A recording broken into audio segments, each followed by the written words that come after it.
I lost my husband in an accident, and I was expecting my in-laws to be there for me and help me grieve, but his sister, she was not on my side, and the once person that I thought was close to me turned out to be the complete opposite, and she turned into a nightmare. Hello, fellow people. I'm Belinda, 35 years of age, and I've been a part of this community for years, reading the stories that other people have shared, but I never thought I'd be sharing my own story today. I could really use some advice and insight, so there's this house, right? The house my late husband Eric and I built into a cozy home filled to the brim with our beautiful memories, but things have taken a turn for the worse. My sister-in-law Tiffany is gunning for it, and it's breaking my heart. Just for a bit of context, I met Eric at a club 10 years ago. I was out with my friends and he was out with his, and we saw each other across the room, and there was an instant connection. We started talking and we hit it off immediately. We started off slow before getting hitched 4 years later. It was Eric who proposed to me after inviting my parents to a family dinner at his house. My parents and his parents were all thrilled to get the news, and however, there was someone who was more thrilled than our parents: my sister-in-law. My sister-in-law Tiffany, who was about 38 years of age, brought out champagne, and I was overwhelmed by her gesture. Eric introduced me to Tiffany, who was 2 years older than me, but the gap did not prevent her from becoming a good friend of mine. Just like Eric, the connection with her was instant. Eric's sister Tiffany was also super supportive of our relationship, but even helped Eric plan our honeymoon, which was absolutely amazing. But now, in the aftermath of Eric's passing, things have taken a different turn. It's like the dynamics have shifted, and Tiffany's actions are leaving me in a state of confusion and distress. It's a painful situation, and I'm not sure how to navigate through it. I have a very, quote, thrown in the deep end kind of upbringing. No doubt my parents were super supportive, but their obsession with propelling me into a successful career right away hindered any focus on teaching me household skills. Or perhaps I'm downplaying it. I've been so fortunate that I never had to fetch a glass of water for myself. Naturally, I've never been adept to these domestic tasks. Eric, my late husband, always took care of everything around the house, and I was content to let him. Even when Eric was alive, Tiffany, my sister-in-law, would often come over and assist me with the housework. She patiently taught me how to cook, clean, and organize, and the house Eric and I were living in was our in-laws. They had moved into their farm of the countryside, where they usually spent a few months before returning to live with Eric for another few months. Since my mother-in-law was not there to teach me about the household work, Tiffany was the savior. She took the time to show me how to handle basic repairs around the house. It's safe to say that I leaned on her for guidance in these areas. Interestingly, Tiffany had been married to James for 2 years before Eric and I tied the knot. They never had a baby because she could not conceive, so when I became pregnant with my first child, Tiffany was incredibly supportive. She helped me create a comprehensive baby registry and went the extra mile to throw me a surprise baby shower. After the birth, Tiffany was right by my side, aiding me with the baby and the household chores, and her support was a lifeline during those early days of motherhood. Eric, my late husband, held a significant role as a managing editor at a prominent news company. Financially, he was quite successful, providing us with a comfortable lifestyle and securing our future. On my part, I too had a demanding role as a managing director at a cosmetics company. You can assume from our professions that Eric and I were financially well off. Additionally, I have parents who, well, their inheritance will eventually come to me. Now let's talk about Tiffany. James, her husband, had a tendency to change jobs every 1 to 2 years, often in pursuit of a higher income or due to dissatisfaction with his current position. Although it might not seem like it on the surface, James had a short temper. I witnessed how his moods could significantly impact Tiffany's day. If James was upset, Tiffany would go great lengths to appease him. Despite this, James was a good husband and a close friend to both Eric and me. When Laura was born, James received a job offer from Google, a company he'd always dreamt of working for. Naturally, he was over the moon. He believed that Laura brought luck to everyone around her, as that was the same year Eric and I began our search for a house. Soon, Eric and I made the decision to move into our new home, and we found a perfect little lot in a serene, family-friendly neighborhood in the city, close to all the necessities, yet secluded enough for our peace and privacy. So, the following years were dedicated to designing and building our dream house. The journey was intense, demanding a lot of hard work, but the outcome was undeniably worth it. We put our hearts and souls into every aspect, carefully crafting the layout and the finishes. It's a place filled with our personal touch, from the artwork on the walls to the thoughtfully selected furniture. Our little one, Lily, had her own nursery, and it was Tiffany who decorated it for Lily. I can't believe that now she dares take this all away in just one go. Tiffany was always so kind and supportive, but something changed after Eric passed away 3 months ago. He was driving back home from work when a speeding car, which was following by the police, crashed into Eric. The guys in the car were arrested on the spot because the police were already chasing them. But when they came to look at Eric, his forehead was bleeding and, well, he was gone. After he got into the accident and died on the spot, I was devastated. Tiffany was there for me every step of the way, even though her own marriage was struggling.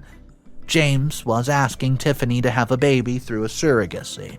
Tiffany was not ready, which created a ruckus in their lives. Ever since that chaos, Tiffany's behavior has changed. The day before yesterday, Tiffany came over to my house, and Lily had been hungry since morning, and I was barely managing to make her brunch as I was still out of the sane mind. Tiffany saw this and started criticizing my ability to be a good mother to Lily, and her tone was jarring into my ears. This was completely out of character for Tiffany. She had never criticized me like this before, and it was bewildering and deeply painful. She said that if I was unable to take care of Lily, she was happy to take on my role. It shocked me, but she did not stop there. She said that even the house was such a dirty mess, and if I was unable to take care of it, she was more than glad to have it for herself. Well, I was enraged, and I started saying things to her like, "How could you ever even say that?" And things like, "You're being a total jerk right now, Tiff." She suddenly changed her position in the conflict and said that I was too tense and needed to cheer up. Tiffany took me to the club the day before yesterday, and she even offered me a little bit of gin. I started drinking one glass after the other, and I think it wasn't really gin after all because I don't remember what transpired that night.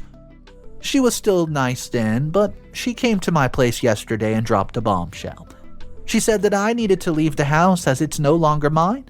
I felt like I was standing on hollow ground. Confused, I asked her what she meant, and she showed me property papers with my signature on them. It did not make sense because I could not remember ever signing those papers.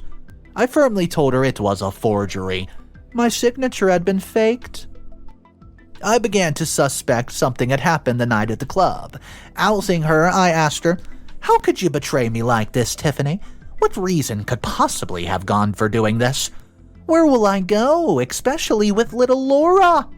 She callously replied, "What reason do you think I need? I envy you for having it all, Belle. Also, I can offer you to leave Laura behind. I'll be a good mother to her, trust me." I was so disgusted by her reasoning. I threatened to tell her parents, my in-laws, about what she was attempting to do, but she seemed unfazed about that, claiming they could not prove the papers were forged, and Tiffany audaciously said that she'd go to the court with these fraudulent documents if I did not move out soon, keeping our good relationship in the past. "I give you a month to pack your stuff and move out," she declared. I was shocked, asking if she did not care about the fact that I was still in mourning. She coldly responded, telling me to stop using it as an excuse and start thinking about where I should go next. I asked her if she was done mourning and was merely waiting for her brother's demise so she could snatch the house from me. She coldly replied that she would not repeat herself. I had a month. With that, she left through the door, and the audacity of it all left me in disbelief. Now I'm on the verge of breaking down, and I'm frustrated for seeing no other way to get out of this situation. I don't know how to legally fight her, since the signature on those papers is undeniably mine, and I lack any proof to prove otherwise. There's no denying that I've been taken advantage of, but the biggest question here is why Tiffany did this to me. All of a sudden, she transformed into a person that I can no longer recognize. I don't see any solution to resolve this crisis. Please, you all, I desperately need your suggestions. Comment number 1 from the original post. Hey, OP, hang in there. This is a real curveball life's throwing at you, and Tiffany's recent actions are totally unexpected. No doubt about it, I'm no expert, but it might be worth reaching out to a legal professional specializing in property law. They can help you figure out how to challenge those papers or at least stand up for what's rightfully yours. It's like a complete turnaround to see Tiffany act this way. Keep your chin up, we're here to support you.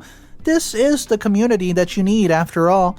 Sending you guys good vibes and strength. Well, also, why don't you first find out how she did it before you reach out to a lawyer? Just saying. Comment 2.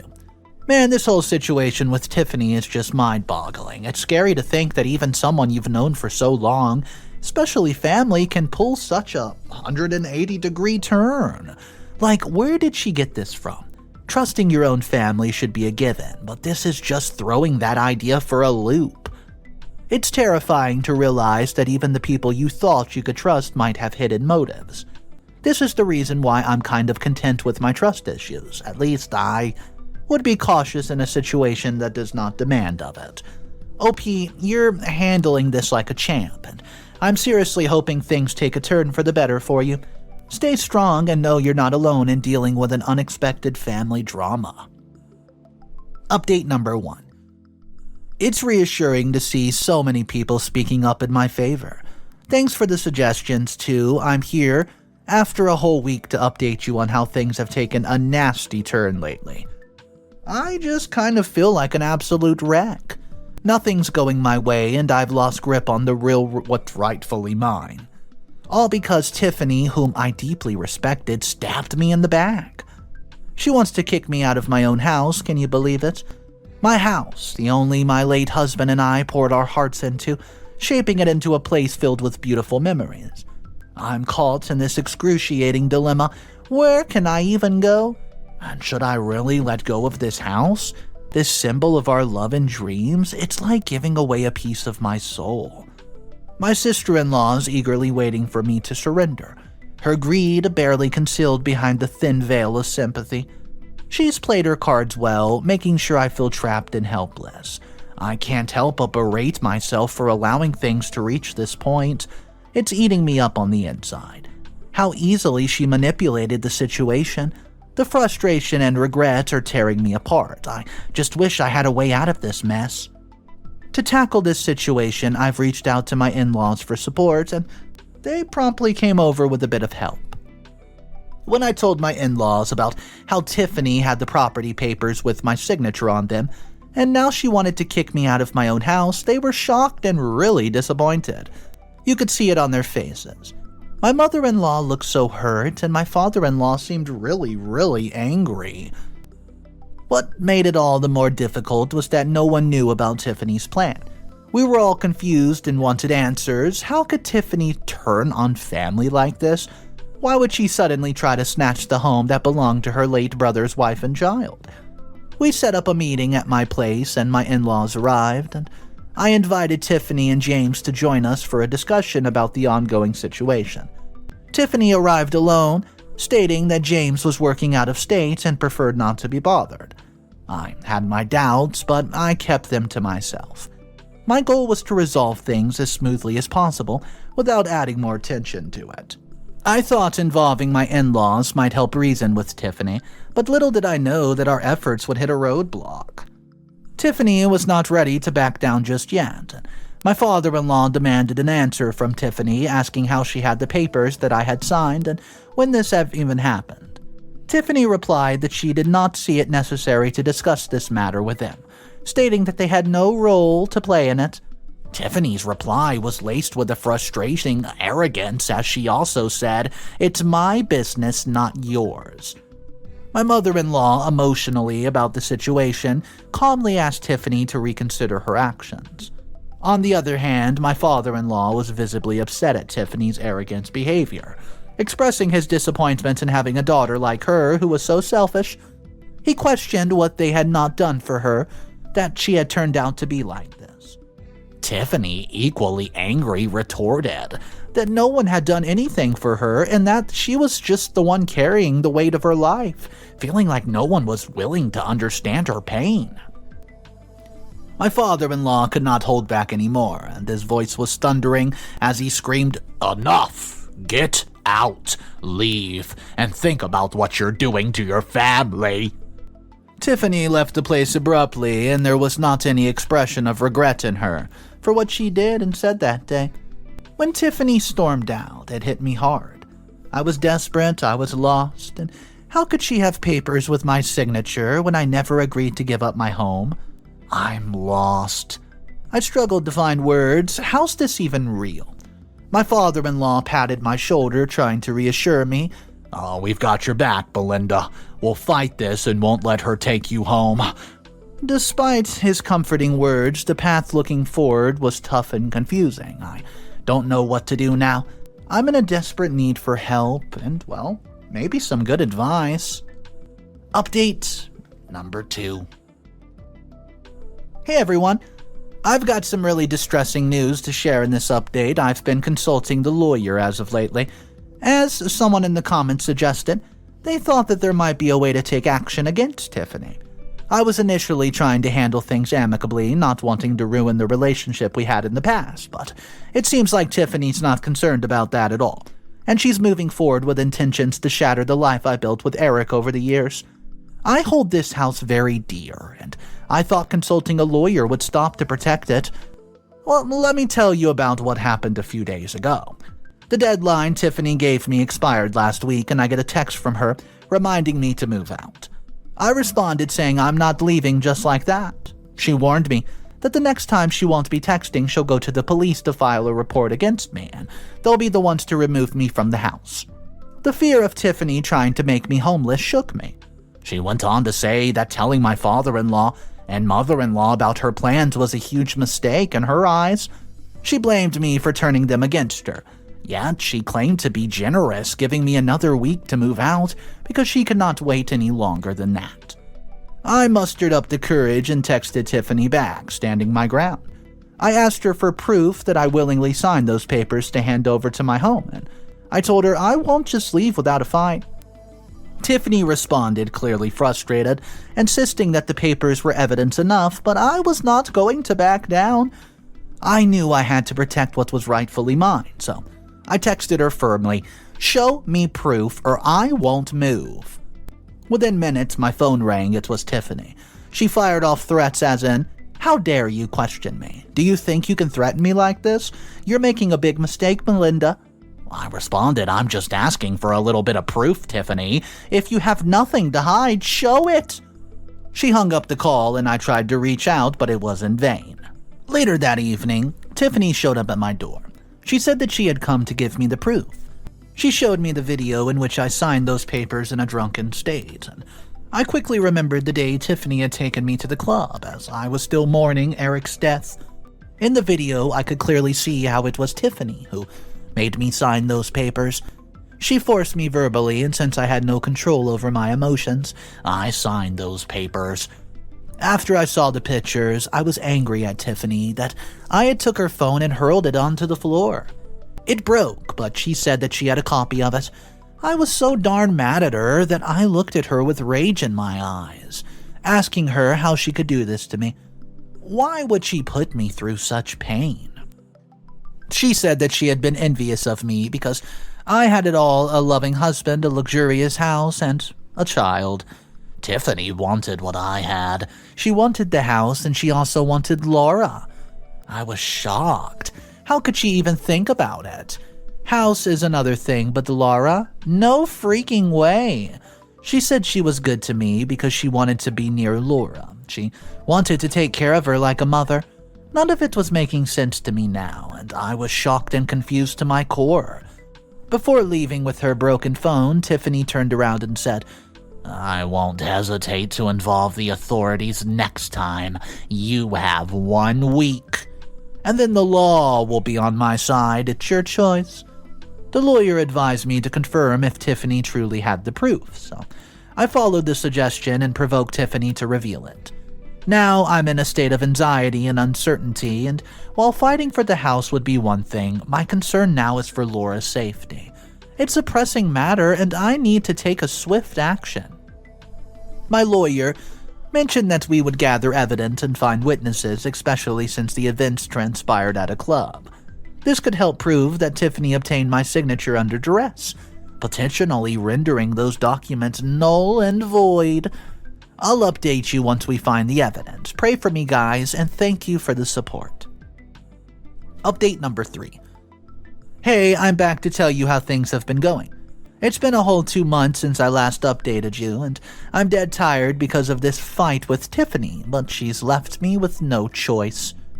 How many of you have been waiting for this update? I sure have good news to share. I've been sad and confused all the time, but I finally see how some help now.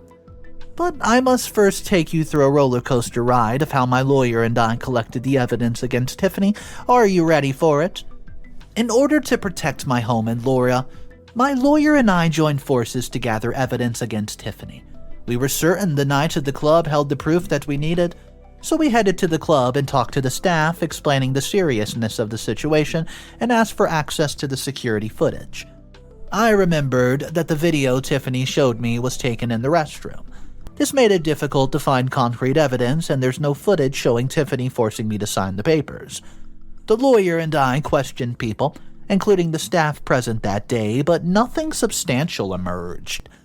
No one had seen me enter the restroom with Tiffany, and even if they had, it wasn't certain that, we left the club and were about to reach the elevator when a woman stopped us. She claimed to be one of the staff at the club, and she worked as a cleaning lady there. Guess what? I think I was lucky that day, because she claimed to have witnessed everything. So I asked her if the woman could give testimony in court, and she was not willing to do it, but she was willing to do it without something in return. She wanted money. I agreed to compensate her for her help, and don't get the wrong idea, I'm not belittling her in any way, but I'm just saying that she was not set up to be me or my lawyer.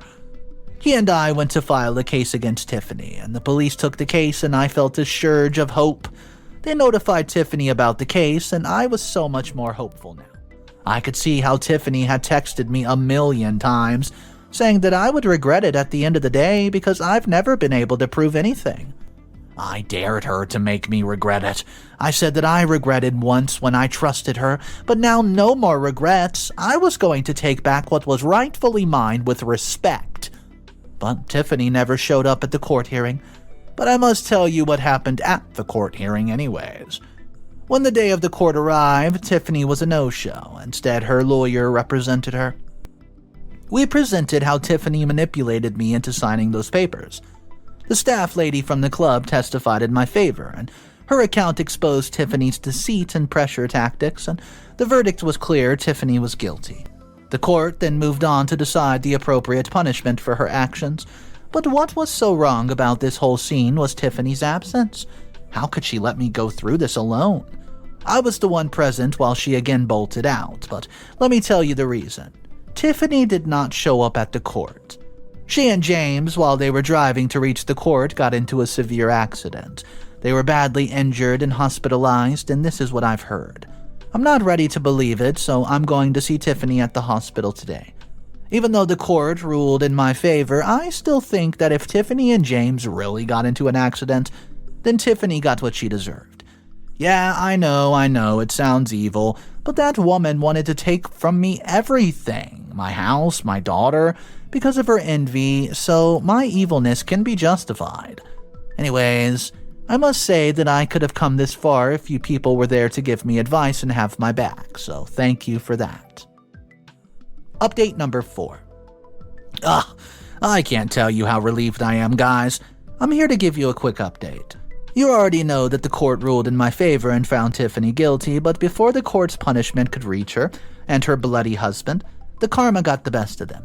Yes, I'm bad-mouthing James too, because you'll start doing that too once you get to know how bad of a jerk he turned out to be. I low-key feel bad about Tiffany now. Okay, so I went to see Tiffany at the hospital. She had literally got badly injured. Her legs were not moving, and the doctor said she needed therapy if she was ever going to walk again. On the other hand, James was badly injured too. His neck was broken, and he could not move his legs either. I went straight to Tiffany to tell her about the results of the court hearing anyways. She was conscious, and I first pitied her, but it did not stop me from telling her the results. I informed her that she had been found guilty and would face imprisonment once she recovered. I told her she better get better because this was not the punishment I wanted for her. She asked me if I hated her, and I responded by saying it didn't matter. I just wanted my home back, and I got it. I could not help but feel sorry for her, though, seeing how, envy had pushed her to get to this point. Truly destroying her life. Do you know what she told me? She revealed that it wasn't envy, but rather James and his influence that had driven her to take such a disastrous trap. She said that James had lost his dream job and, Google during a wave of pandemic-induced layoffs. He was heartbroken because it was his dream company, and James started drinking. And soon Tiffany found out that James had lost a huge sum of money after he got addicted to online sport betting. It was gambling that he was involved in, and it got him into debt. Both debt and losing his job made him cranky, and he started to abuse Tiffany. He wanted money and to help.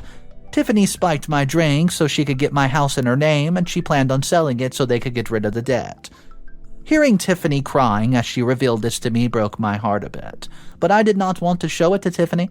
I told her that the house aside, why did she want Laura then? She confessed that she had become greedy, and since they had no daughter, she thought that she could have Laura too. She sobbed and called her lawyer, who was waiting outside the door. Handing me the original papers was my signature, and she expressed that she did not want the house. She just wanted my forgiveness. But how could I forgive her so easily? She was injured, but she would eventually face the punishment per the court's verdict. I couldn't change that anymore, nor was I willing to. I did hope James would face legal consequences too, but my lawyer said that would only happen if we found proof of illegal gambling. I wasn't willing to pursue that, because he was already dealing with severe injuries. If not the court, karma has dealt its own justice. Now I'm gonna go live with Laura in our home, happily keeping Eric's memory close to my heart. Thank you for your support throughout, guys. I could not have done it without you. Update number 5. Hey, I'm back for a very short update after a year, just to tell you that life's been pretty good lately. Not to jinx me and Laura's happiness, but I'm happy to tell you that I've been seeing a guy. Laura might have a stepdaddy soon. She needs a father, of course, and I know that Tiffany's able to walk and has been receiving her punishment, while James is being looked after by a nurse. He's unable to walk still, and I don't think he's ever going to be able to. If there's anything you can learn from my story, it's the truth will eventually come out. Also, karma knows how to do a bit of justice. Anyways, take care, guys. Top comments from the updates. Comment number 1. Kudos! What a whirlwind of events you've been through. Wow, seriously. The courage you displayed in facing Tiffany's deceit and manipulation is truly commendable. It's a relief that justice prevailed and you can now move forward with your daughter, Laura, in the home that you rightfully deserve. Wishing you both a future filled with love, happiness, and new beginnings. Stay strong and keep thriving. Comment 2. Oh man, I'm utterly stunned by Tiffany's level of greed and betrayal. To think that envy drove her to such lengths, all while hiding behind a facade of family, it's unbelievable how somebody can stoop so low. Not only trying to snatch away a home, but also scheming to separate a child from her mother. The depths of her deception are sickening. James, on the other hand, is a whole new level of despicable. To abuse Tiffany, gamble away their future, and then drag her into this wicked plan. He's a true mastermind of misery. The way he manipulated Tiffany and pushed her towards ruining an innocent family is beyond words. It's frightening to realize that such darkness can reside in somebody we thought was normal. They both faced the consequences they deserved. Stay strong. So we just checked out a few of the comments from the updates, and I want to know which of those 2 comments you guys agreed with the most. I did come across another commenter, and let me just tell you, this commenter is not buying this story. Here's what the comment says, and let me know if you think that this commenter could be onto something. Honestly, the twists, the turns, the melodramatic confessions, it's all just way too convenient. First, Tiffany's a saint, then she's suddenly evil, and in the end it's actually James pulling the strings. And then there's a conveniently placed cleaning lady as a witness? Come on, I'm not buying it. OP, is this even real? Or did you exaggerate? You have my sympathies, but I've seen too many attention-seeking posts to not question this story's authenticity. Life's not a soap opera, and karma doesn't work like a cosmic revenge service. So guys, let me know, do you agree with that comment, or do you agree with the first 2 comments that we read before that? My name's Mr. Reddito, I narrate stories every day, so if you enjoyed today's video, there's 3 ways to support the channel. Hit that like button, subscribe to the channel, and also comment down below. I'll see you guys tomorrow, and just remember, it's cool to be kind. See ya.